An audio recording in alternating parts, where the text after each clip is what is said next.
Hey, Westchester University, welcome back to another edition of the Residence Life Speaker Series.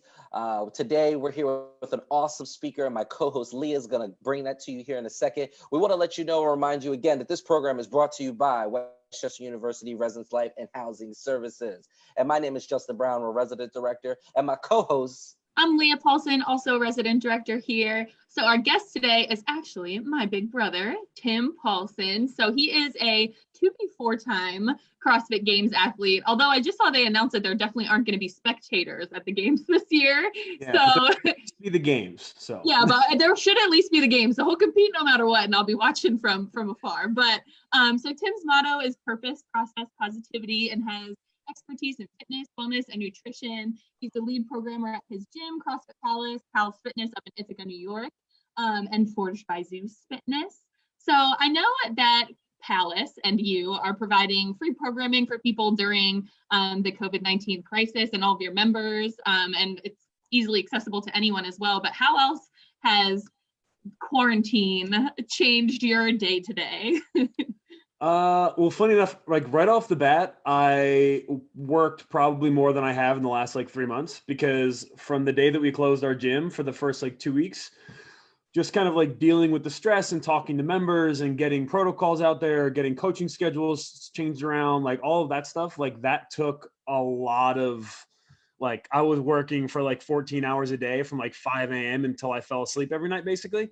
But since after the first 2 weeks, things kind of leveled out a little bit and calmed down, and we're into a routine now. So things are a little bit more, I'm a little bit more normal quarantine like everyone else. I'm working a little bit and also just very quarantined in my house.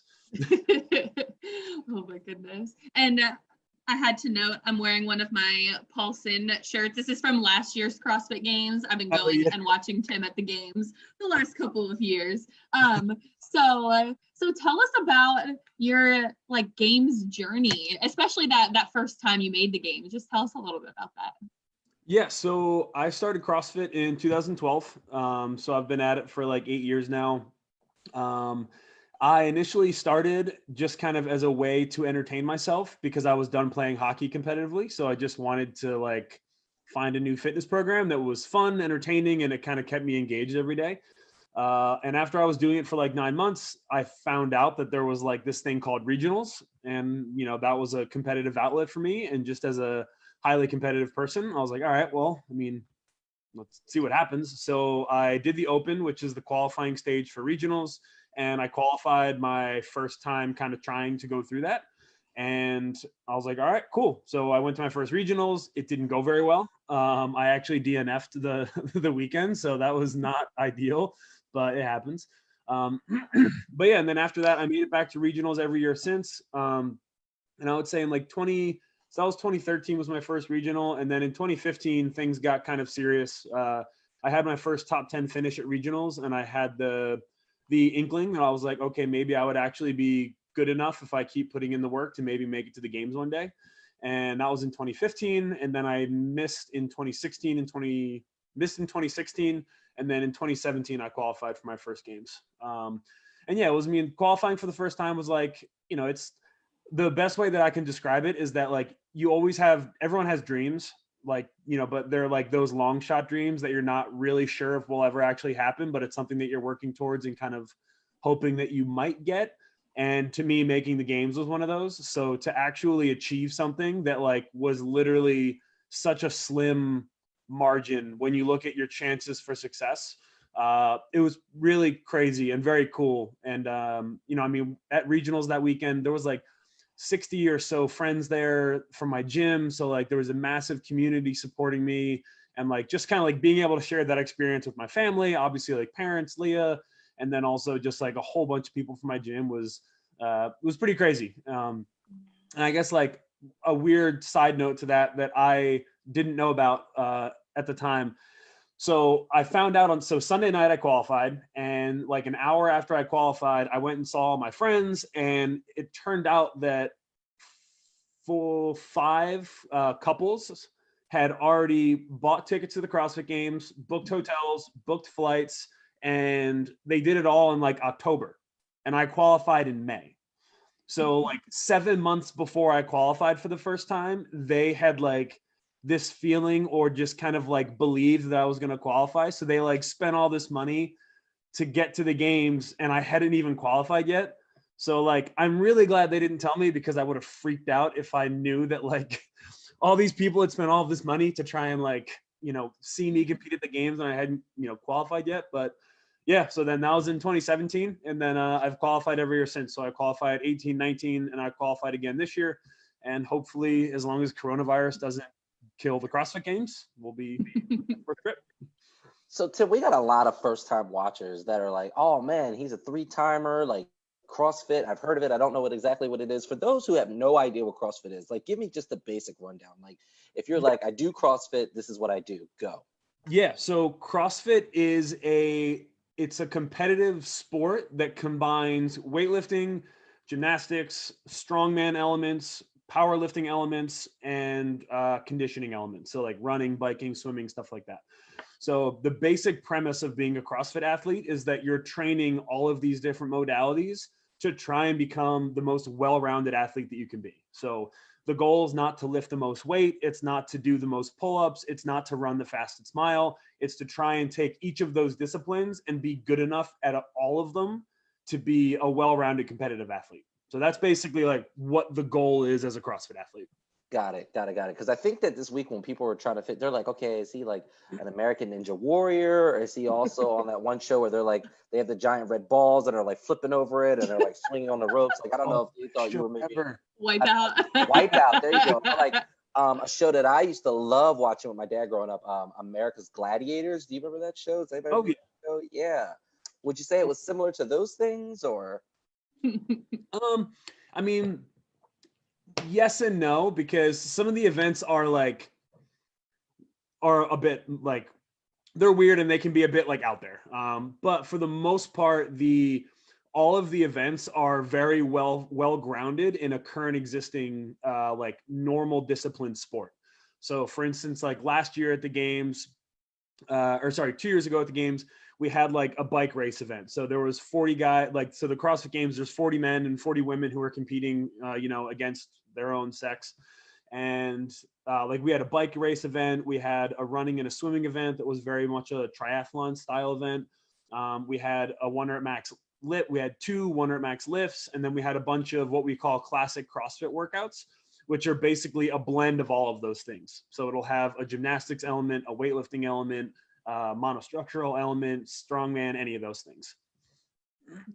Got it. You see anything crazy, Tim? Like while you're doing the games, everybody like slip, break their leg, everybody just get up there, get super nervous. You want to tell them about that time you fell off the pull-up rig? That one made it on, what was it, like the everywhere. John Woolley's like the make WODs great again, like that whole thing. Oh wow. He made a whole meme out of it. Yeah, tell us about it. I gained like 10,000 followers on Instagram because I fell off a pull-up bar and people thought it was hilarious and made videos about it. So it was pretty great. But yeah, so like I guess there was a couple incidences that year, but there was a workout that had a lot of pull-ups and a lot of other grippy elements. And I was racing a guy, Josh Bridges, who's another like games athlete. And we were basically like neck and neck in the final piece of the workout. We had like maybe 30 seconds left. And so I was just kind of going for broke, and we're in the Coliseum, which is a venue. It's a stadium venue that holds about 20,000 people. And we were going rep for rep on some pull-ups, and I slipped off the bar because my forearms completely gave out and fatigued. And I went like ass over tin cups, fell on my like upper back, like folded myself over, and just like the collective of like 15,000 people at the same time was very terrifying. Like my wife and my parents thought I broke myself in half because of the way that I fell, but like I was completely fine just because I don't know. I guess I landed just right. I feel like I need to look this video up. I feel like I need to see. Oh, I'm sure you'll be able to find it. Yeah, it's got to be on YouTube somewhere. But, I mean, there's like, and a lot of the events that we do they're open. They're kind of open events. So like we had an obstacle course last year. So like we're doing a very Spartan-esque race style thing where you're running on balance beams, rope swings, traversing cargo nets, jumping walls. And we had a 20-foot cargo net that we had to climb up over, and you're racing against 6 other people while you're doing this. So, I mean, you're going as fast as you can. And there was three or four people that went hard off of the cargo net, and they didn't hurt themselves seriously, luckily, but like it's some great social media content if you're into like ridiculousness style videos. Yeah, they were pretty great. So we have a bunch of questions rolling in. So I'm going to start calling on people. Max Cutler, you had a couple great ones. So if you want to unmute yourself, and you can go ahead and ask, like, you can ask all of them if you want, just kind of have a little chat. What's going on, guys? So first question I had was, how much time do you spend on each training block? Like 4 weeks, 6 weeks, 8 weeks, 10 weeks, 12 weeks? Yeah. And how do you decide, like my next question kind of flows into that, which is just, how do you decide what's the most important focus? And do you spend more time on certain things training wise, or like do certain things flow into like block to block, or do you like, once you finish that block, are you kind of done with it? Like you're good enough at it, moving on? Yeah. So right now, especially right now, because the season is so in flux, we're using mostly 12-week training blocks just because we have so much time. Usually throughout the course of a season, we'll do 8-week blocks because they are easiest to program in between, like for say, like my competitions. So if I have a competition and my next competition is not for 2 months, basically an 8-week training block kind of allows us to fit that in perfectly. So right now, 12s, usually 8s. And on the very rare occasion, we'll do a 4-week training block if I have like 2 back-to-back events where we're just kind of doing like almost like a little mini cycle just to kind of keep me sharp. So that's like the blocks. And then I guess as far as focus goes, I mean, for me personally, again, the goal for all of you guys, the goal of CrossFit is to become as well-rounded as possible. So you often spend most of your training energy and your training time on the things that you struggle with the most, not the things that you're the best at. So for me, my grip strength isn't very good compared to the other games athletes. And then my raw pulling strength, so like my ability to do pull-ups, legless rope climbs, pegboard climbs, stuff like that. So that for me definitely takes like a forefront in my training, and it's also consistent from block to block. So we spend 2 to 3 days a week hammering raw pulling strength, grip strength, stuff like that in a whole variety of ways. And that's been true for, basically ever, but recently even more so. But a lot of the other stuff is pretty consistent. So like our weightlifting, we go through like progressions that are usually about 8 weeks long, but we're always snatching, we're always cleaning, we're always squatting, deadlifting, doing all of that stuff. And the goals with all of that is not necessarily to get stronger all of the time, but just to build more capacity. So especially for me, I'm a stronger athlete. So the goal is not necessarily to improve my 1 rep maxes, just to improve my ability to move those heavier loads, for bigger sets, stuff like that. Awesome. And Max, did you have one more question? Yeah, so the last one would be, how do you structure your training days, sessions, specifically in regards to each modality you need to train for the sport? Yeah, so I think for a lot, if you want to be like a highly competitive athlete, like at games level, sanctional level, stuff like that, I think probably for me, about 40% of my time training every day is dedicated to monostructural or aerobic work. So swimming, biking, running, rowing, ski erging, all that stuff. Just because that is the best way to accumulate volume on your body that isn't destructive. So a lot of that stuff is relatively low impact, save maybe running. So we do a lot of that stuff. And like I said, at least I train for about 3 hours a day, and at least an hour of that is purely just the monostructural stuff. And then from there, we spend probably, so again, I'll break it down. Let's say I train for 3 hours most days, an hour of monostructural work. Then we'll spend about 40 minutes on strength development, whether that's, gymnastics, barbell, it varies from day to day, but about 40 minutes on strength development. And then probably about half an hour of some kind of CrossFit conditioning or interval style work. And then basically the remaining time, about 30 minutes, is used for accessory. So cool down exercises, prehabilitation stuff, or just kind of split body work to help balance and reset the system from all of the training. So that's true most of the year. Right now, that's how it's looking. because we don't really know what we're doing. So we're just kind of doing what we normally do because we don't know if the games are going to happen or if they're in flux. So we're just kind of training the way that we normally train. Once we have some more information, we'll be able to better lay out a plan of like, okay, what gets more of a focus now? Are we going into an off season? Do we bias the strength work? Are we getting ready to compete? So do we bias the conditioning? So it's kind of like, we don't really know right now, which is kind of, I think everyone's normal. Thank you for those questions. So we have a couple gymnasts in here who have questions. I saw Kirsten smile at the sound of the word gymnastics when you said it a minute ago. So Marissa had a question, and then Kirsten, we can go to yours.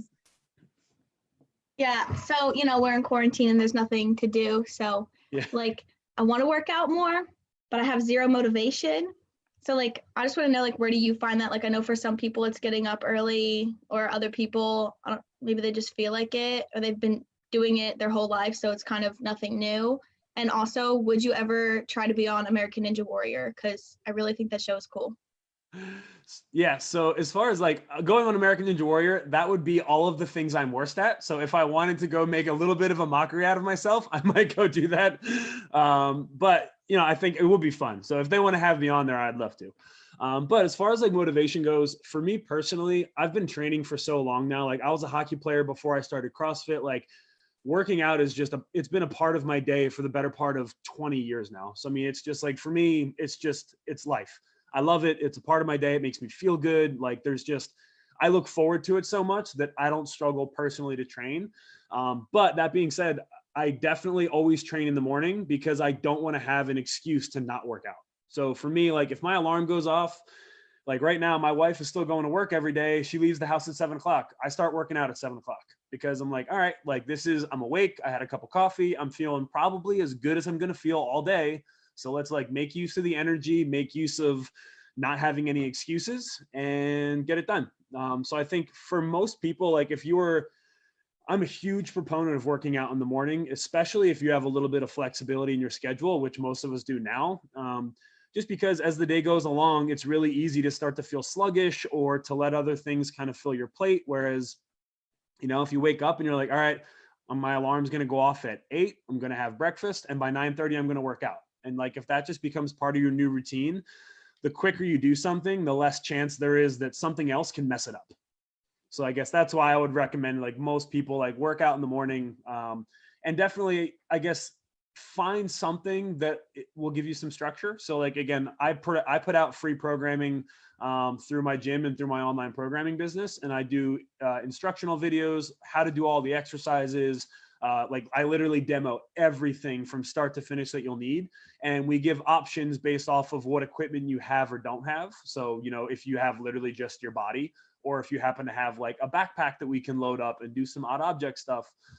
So like, but finding a program that gives you some structure is super important, because I think for a lot of people, relying on yourself to create the workout and have the motivation to do it and to actually do it is like probably a lot. So I think finding a program that you can follow, especially right now, would be, I think, first and foremost.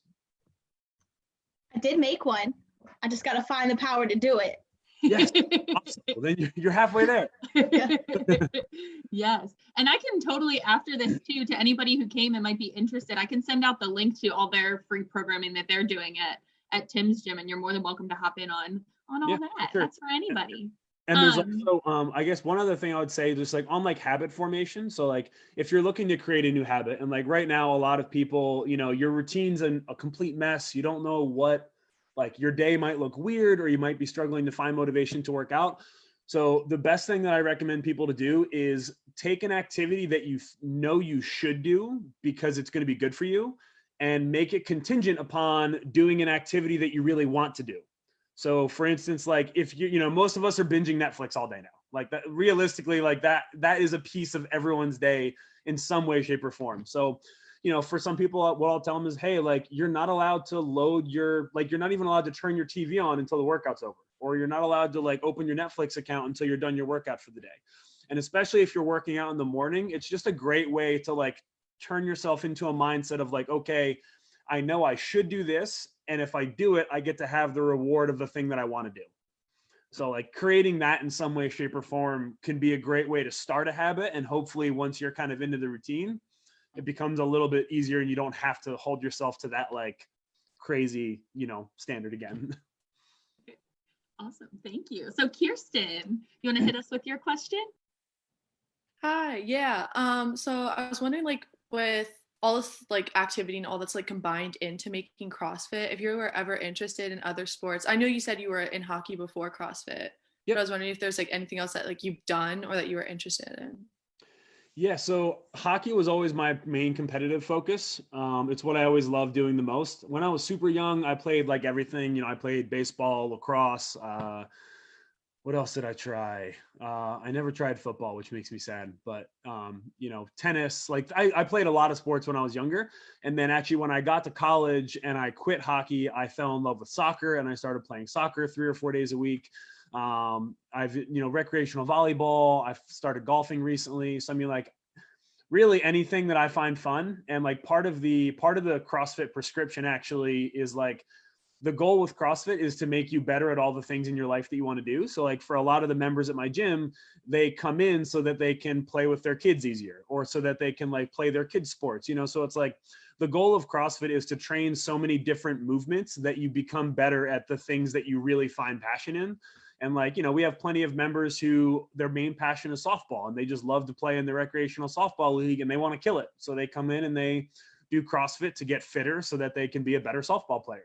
And I think that's where a lot of people kind of like use CrossFit for, because there's CrossFit, the sport, and then there's CrossFit as a lifestyle. And lifestyle CrossFitters are just trying to get fitter to be good at all the other things that they love to do in their lives.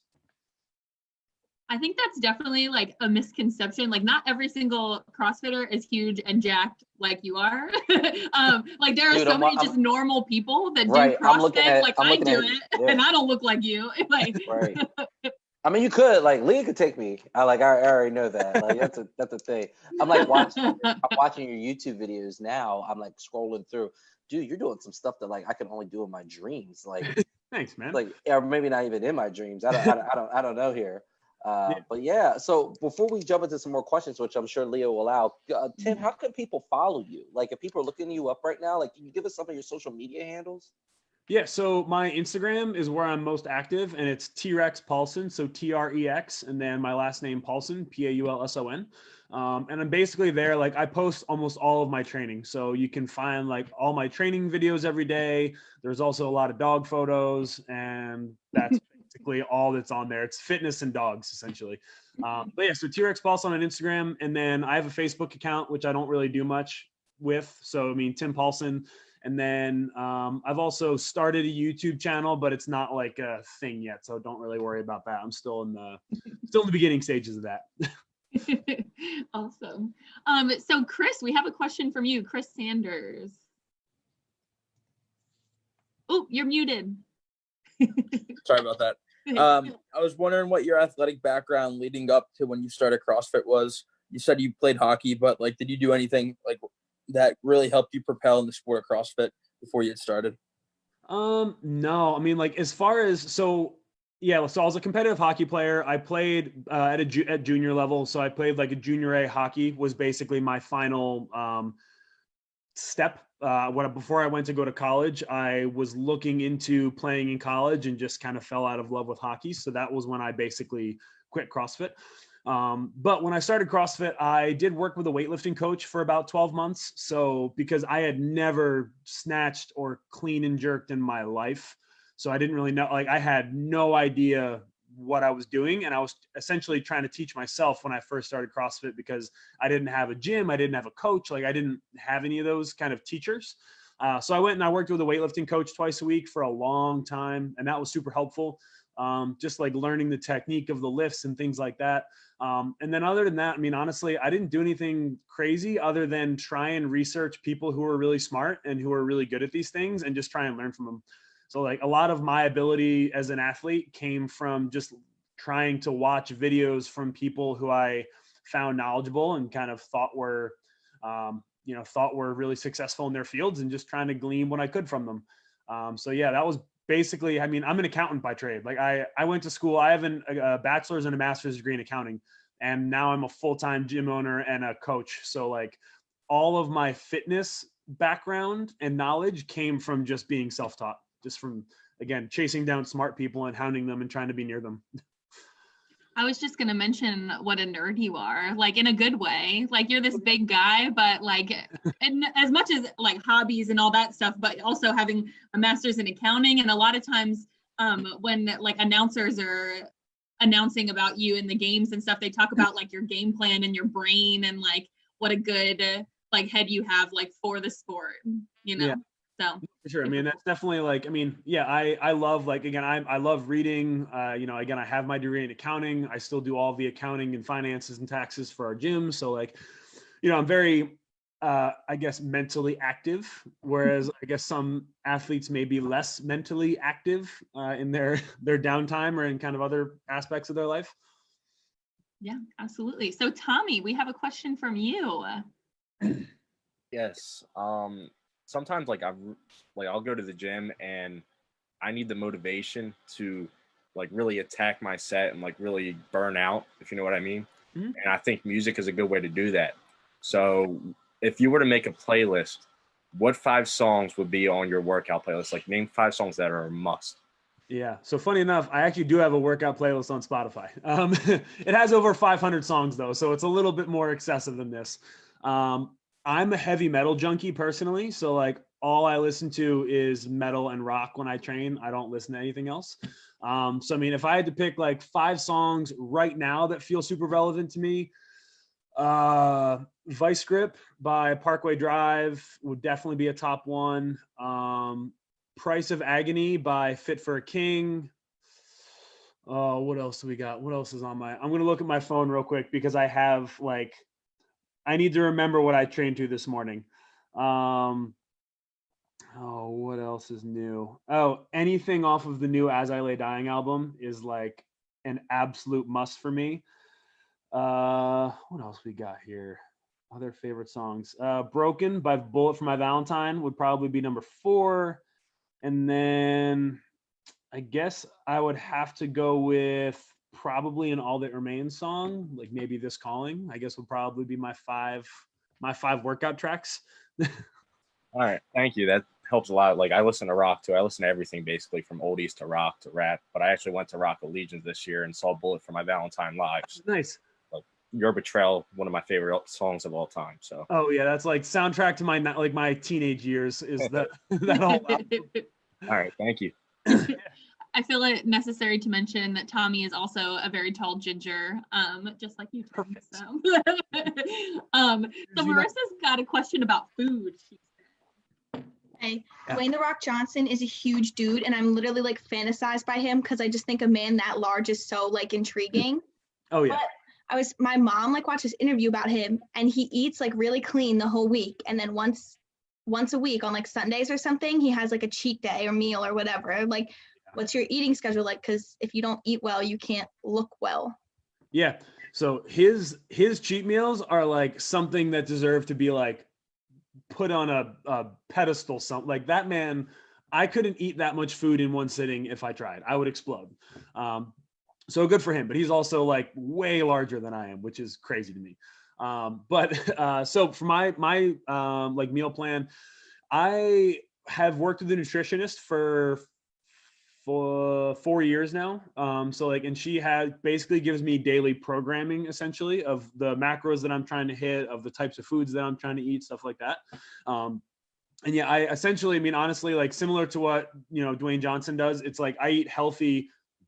Basically, if I have 3 meals a day, I eat healthy 20 meals a week. And then 1 meal a week is like, all right, do whatever you want, have some fun. And for me, that's like beer, burger, French fries, and ice cream. I'm like a very, very simple guy. But I mean, I think the biggest thing for a lot of people and like a misconception would be that carbs are super important for active people. So if you're an athlete or if you're someone who works out every day, carbohydrates are like a necessary fuel for your body. Like carbs are fuel for your muscles when they work out. So in order for your body to function, appropriately when you want to work out, like if you want to have enough energy, if you want to actually feel like up your entire workout, carbohydrates are a must. And I think a lot of people have a tendency to avoid carbs because they've been kind of stigmatized by like mainstream media to be like bad for you. And, you know, just like anything else, yeah, too much carb is bad for you. And if you're sedentary, carbs can be bad for you because, you know, again, they're fuel for exercise. So if you're not exercising, your body's not going to be using the carbs and they're just going to be getting stored as fat. So I think for me, like I eat a breakdown, like I track my food every day. I eat about 50% of my intake is from carbs, about 30% is from protein, and then about 20% is from fat.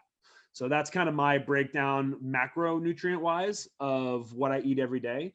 And just kind of like anything else, like I stick to all whole foods. So things that you find on the outsides of the grocery store, trying to avoid anything that comes in a box, trying to avoid anything that's been processed, that's had additives, you know, put into it, something like that, or preservatives. So, you know, just sticking to like meats, veggies, fruit, nuts, seeds, all that stuff. I try and do that as best as I can. So that's kind of like what my nutrition looks like. And I think just, again, as like a note for everybody, so basically like proteins, carbohydrates, and fats each have a unique purpose in your body. So fats are used to help build and replenish your tissues and your organs. Protein is used to help repair muscles and repair tendons and joints. And then carbs are fuel for exercise. So like each macronutrient has a very specific purpose in the body. So not eating enough of any of them can be bad for you. So like, again, a lot of people have a tendency to not necessarily crash diet, but they'll like eat a diet that's really high in protein, but it's kind of low in fat and kind of low in carbs. And it's not necessarily a good thing. And it's not sustainable as far as like keeping your body fueled and feeling good on a regular basis.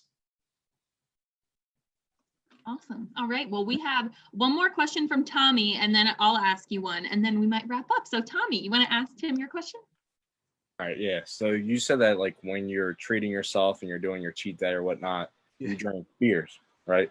Yeah. So I feel like crap for the next 2 days if I'm off campus and I actually do treat myself and drink, but then again, I don't know how to like portion myself either. Like I'll just keep going. So what kind of beers do you drink to like try to keep yourself in like a state of activity?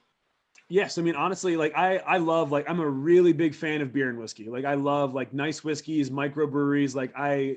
I'm a huge nerd, and like, I would take a brewery tour of the US in a heartbeat. So I guess I love all that stuff. So like, it's definitely, I incorporate it into my existence because I enjoy it. That being said, I mean, I very rarely have more than 2 drinks in an evening. So for me, like, it's more a matter of like, I drink because I genuinely love to sample new things and like try new beers, like sample different whiskeys. So I limit my consumption partially because of exactly what you said. Like if I have any more than that, I know it'll affect my training. Whereas for me, like having 1 or 2 drinks, maybe 2 nights a week, I don't feel hardly any different the next day as long as I'm drinking enough water. So biggest thing for me is like if I'm going to have a drink, so like, let's say like Saturday night, I'm going to go out and have a couple beers.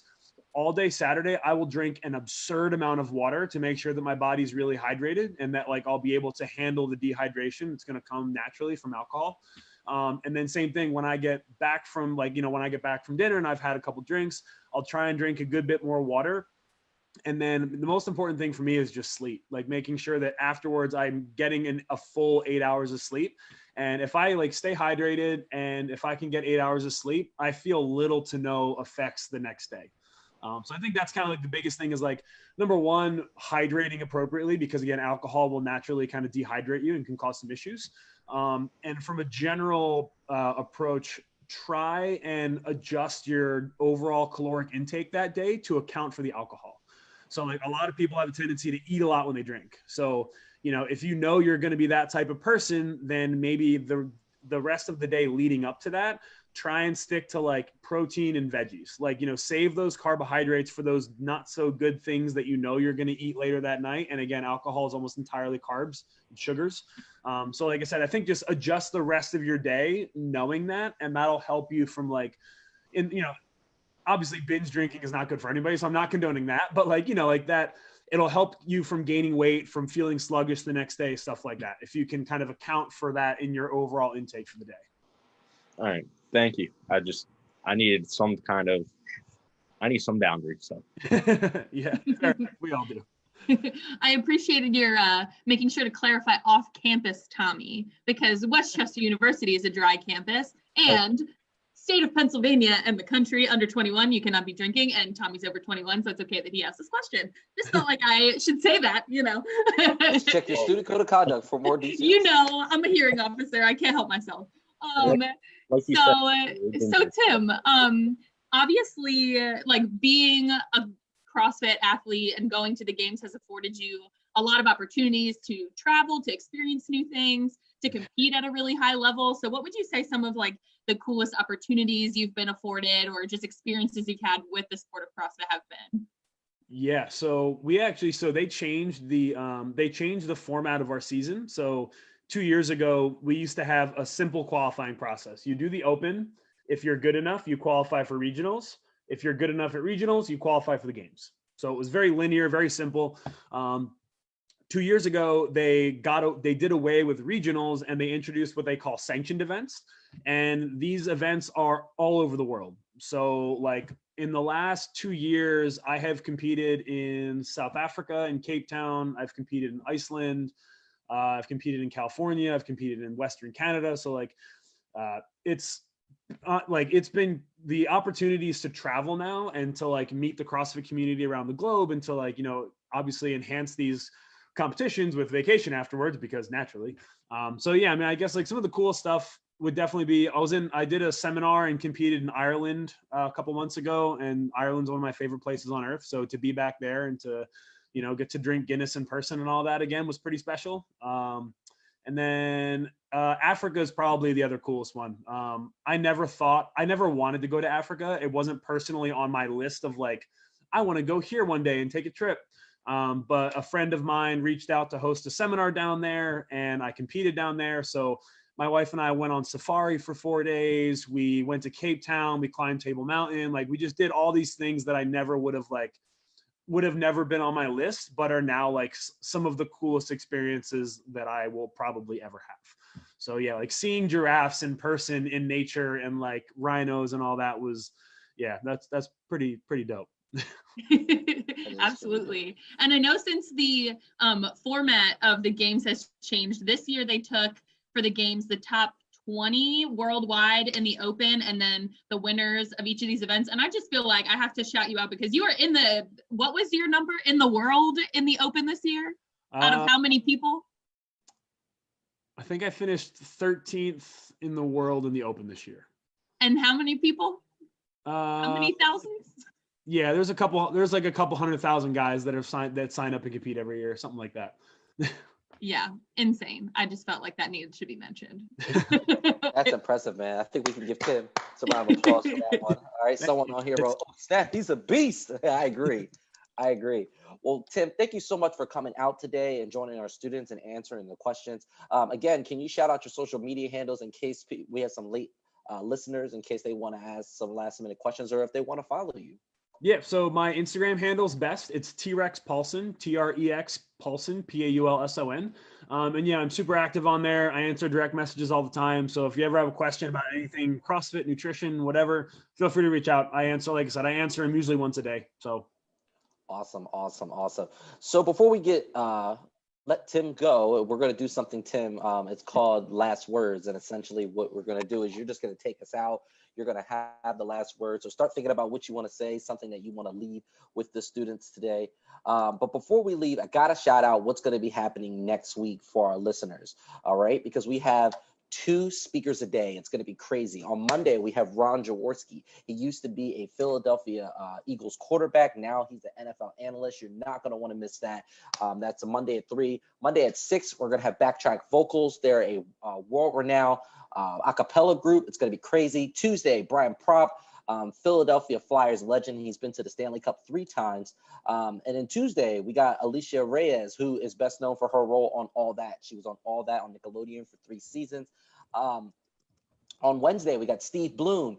He is a world famous voice actor. So if you will probably recognize his voice because he's probably been in the cartoon of your childhood. So you don't want to miss that. Natalie Eganoff, who is on the Mike Missinelli show. She's also the co-host on Eagles Insider on NBC. So you're not going to miss that. Kristen Critch Schmidt, who is a BET and MTV show host and activist.